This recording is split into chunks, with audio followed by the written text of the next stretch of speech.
बहुत बच्चों को ट्रू ज़ीरो पॉइंट नहीं समझ में आता जब हम रेशियो और इंटरवल स्केल की बात करते हैं। ट्रू ज़ीरो पॉइंट का मतलब है कि जब कोई चीज़ की क्वांटिटी वाकई ज़ीरो होती है, यानी उस चीज़ का टोटल एब्सेंस होता है, इसी को कहते हैं ट्रू ज़ीरो पॉइंट। तो जैसा यहाँ लिखा है कि ट्रू ज़ीरो पॉइंट जो है वो एब्सेंस दिखाता है किसी चीज़ की क्वांटिटी का जिसे कि हम मेजर कर रहे हैं।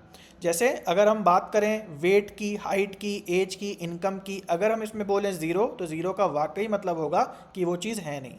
अगर 0 kg है तो कोई भार नहीं है, 0 किलोमीटर है तो कोई हाइट नहीं है, और इसी तरीके से 0 रुपीज़ है तो कोई इनकम नहीं है, यानी ज़ीरो मतलब वाकई यहाँ पे कुछ भी नहीं है लिटरल मीनिंग में।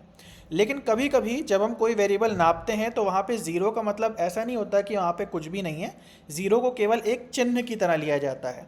और ऐसे जो वेरिएबल्स होते हैं इनको हम कहते हैं इंटरवल वेरिएबल्स, और ऐसे जो स्केल्स होते हैं जिनके थ्रू हम इन वेरिएबल्स को मापते हैं उन्हें हम कहते हैं इंटरवल स्केल।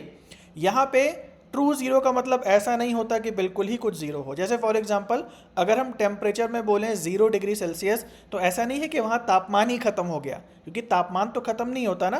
तो एक गिरे हुए तापमान को हमने मान लिया है कि इसको हम ज़ीरो से सिग्निफाई करेंगे, तो इसीलिए ये इंटरवल स्केल में आएगा, टेम्परेचर इंटरवल स्केल में आएगा, जबकि जो हाइट वेट वगैरह है वो हमारा रेशियो स्केल में आएगा। आई होप आपको बात समझ में आ गई।